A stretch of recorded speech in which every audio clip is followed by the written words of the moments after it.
Hello friends,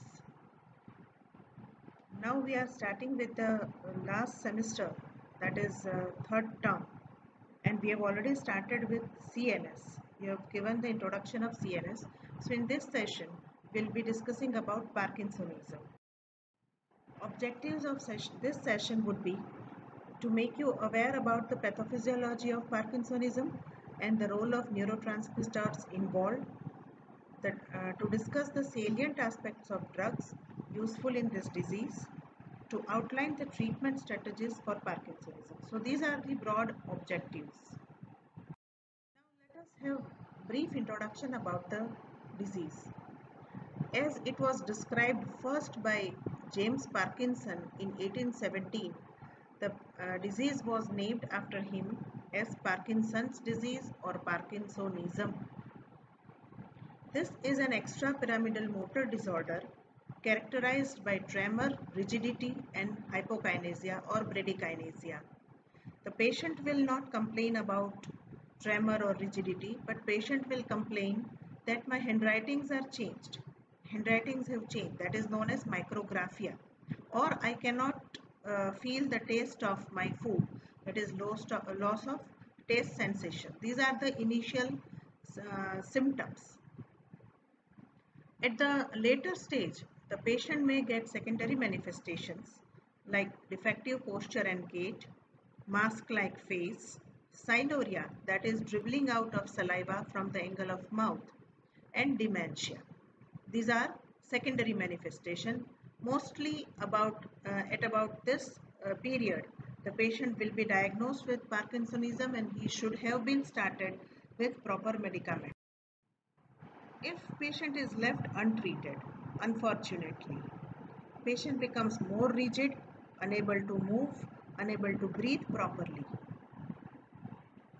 That will lead to frequent chest infections and embolisms, and sometimes it may lead to death. So these are the signs, symptoms, and progress of disease. Mostly what we see or what patient complains is just like a iceberg. Patient will complain about tremor, rigidity, akinesia or postural disturbance. But what patient would not be able to narrate or the relative would not be able to see is patient might be having chronic constipation, difficulty in speech, swallowing difficulties. Patient might be getting many of the panic attacks, loss of smell, loss of taste sensation, lack of facial expression, hypertension, impulse control disorder, sleep disturbances, bladder dysfunction. Patient might be in pain, depression, anxiety, gastric reflux, hallucination, sweating, dementia, erectile difficulties. These are the symptoms which are frequently go unnoticed, but patient is having that. If we talk about the etiology, why Parkinsonism develops, the reason behind it is there is degeneration of dopaminergic neurons, where in the substantia nigra and nigrostriatal tract. That will lead to deficiency of dopamine, which is the neurotransmitter which is responsible for control of muscular tone and coordinated movements. So this can be considered as etiology, degeneration of dopaminergic neurons in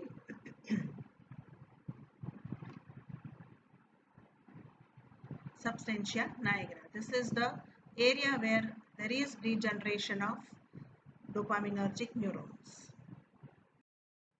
If we look about the cut section of midbrain where a portion of substantia nigra is visible, you can see in the normal person we can have this type of dark colored area seen, but in case of Parkinson's patient this area is slightly faded because of degeneration of dopaminergic neurons.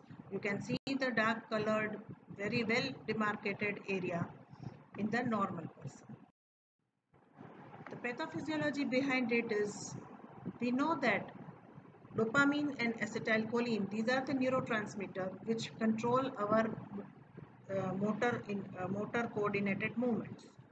So if this balance goes disturbed, there will be imbalance, and any imbalance between dopaminergic and cholinergic system.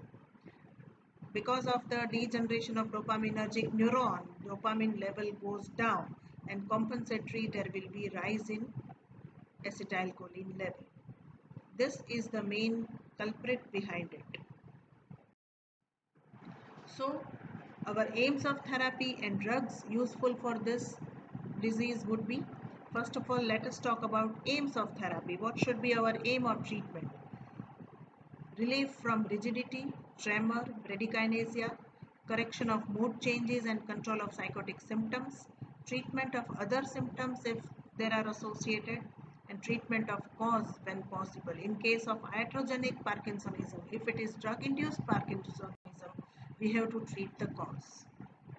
The drugs which can be useful, either dopaminergic agonist to fulfill or replenish the diminished dopaminergic level, or to control acetylcholine, overshoot up of acetylcholine. Cholinergic antagonist can be useful, anticholinergic. First, in this session, we will be talking about dopaminergic drugs first, and the chief drug is levodopa.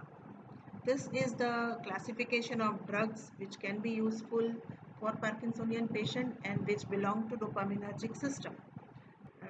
Dopamine precursor, levodopa.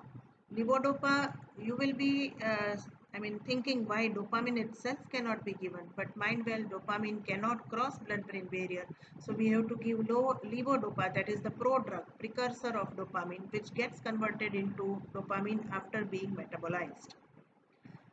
Peripheral decarboxylase inhibitor, carbidopa and benserazide. Dopaminergic agonist, bromocriptine, pergolide, pyribidyl, ropinirole and pramipexole. MAO-B inhibitor, salicyline and rasagiline. COMT inhibitor, anticapone, tolcapone, and dopamine facilitator, amantadine. These are the drugs which may enhance dopaminergic level by working on dopaminergic system. Detail of each and every drug we will see in the later slides. In opposed to that, we have got drugs acting on cholinergic system. Centrally acting anticholinergics, benzhexol, procyclidine, piperidine. These are the anticholinergic, and some of the antihistaminics having cholinergic potential may be useful, like orphanadrine, promethazine, or trihexyphenidyne, etc. Now let us talk about the chief drug, that is levodopa. Levodopa is inactive as such. It has to get converted to dopamine. It gets converted into dopamine. So you can consider that levodopa is either a prodrug or a precursor of dopamine. This dopamine, which is converted from levodopa, is taken up by the surviving dopaminergic neurons and gets converted into dopamine, and that is stored and released as dopamine. Actions of levodopa in normal individual, no any effect is seen, but there will be marked symptomatic improvement seen in Parkinsonian patients. Hypokinesia or bradykinesia will be relieved first, then rigidity followed by tremor. Gradually, secondary symptoms will also be resolved. Some cases may develop frank psychosis, because once all the dopaminergic neurons dopamine level is fulfilled, the rest of the dopamine will go to the frontal area and it will be taken up by other receptors, and we know that dopamine is responsible for elevation of mood. So patient may develop frank psychosis. Sometimes it may lead to embarrassing behaviors. On cardiovascular system, peripherally formed dopamine can cause tachycardia, postural hypotension, even cardiac arrhythmia. Dopamine can stimulate chemoreceptor trigger zone, which is situated outside the blood-brain barrier. So that levodopa, which gets converted to dopamine, will be responsible for nausea and vomiting. Now let us talk about pharmacokinetics of levodopa in periphery. What happens? What happens to levodopa? Levodopa gets it is acted upon by two enzymes. COMT, that is the minor pathway, gets converted to 3-O-methyl dopa, and major pathway, major enzyme that is acted upon is dopa decarboxylase, and that converts levodopa into dopamine. But what happens in brain? In brain, levodopa is acted mainly by dopa decarboxylase and gets converted into dopamine. But this dopamine is very short-lived. It is acted upon again by two enzymes, COMT and MAO-B. Then it gets converted into 3-methyl tyramine and DOPAC. Again, that is very short-lived. That gets converted into homovanillinic acid. So this is the pharmacokinetics in brain. Friends, to make you understand about pharmacokinetics is why this enzymes or this enzyme inhibitor drugs are useful in Parkinsonism, because once levodopa has converted into dopamine, it has to be in the state of dopamine for longer period of time if we can inhibit these enzymes.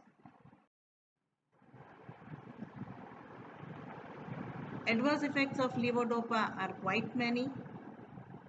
It can be classified at the initiation of therapy and at the later stage. At the initiation of therapy, these adverse effects can be minimized by starting with low dose. First and foremost adverse effect is your favorite side effect, nausea and vomiting. But advantage or the brighter part is tolerance develops if those it is given at night time, and it can be gradually increased. Other side effects are alteration in taste and sensation, postural hypotension, more common in patients who are already on antihypertensive therapy, dizziness, fainting, cardiac arrhythmias and exacerbation of angina due to dopamine action on beta adrenergic receptors. After prolonged therapy, after few months, patient, as I told you earlier, patient starts behaving abnormally. So abnormal movements because of the dopamine getting converted, and excess of dopamine will be acted upon and will be taken up by other receptors, and abnormal movements like facial tics, grimacing, uncontrolled chorea type movements, and sometimes very unpredictable behavioral effects are seen: mild anxiety, nightmares, severe depression, or a patient may have mania, hallucination, confusion, or patient may develop frank psychosis. So emotional outbreaks also can occur. So these are the side effects after few months.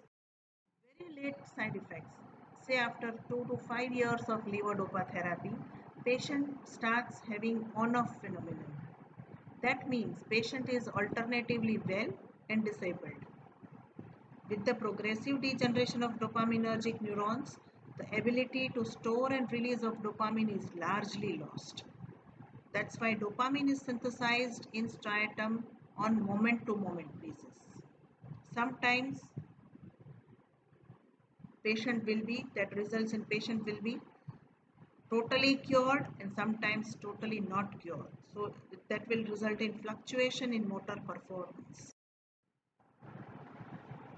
So we have to use levodopa alone cautiously in patients having ischemic heart disease, cerebrovascular disorder patients, psychiatric patients, renal or hepatic disorder patients, peptic ulcer, glaucoma patients, and patients having gouty arthritis.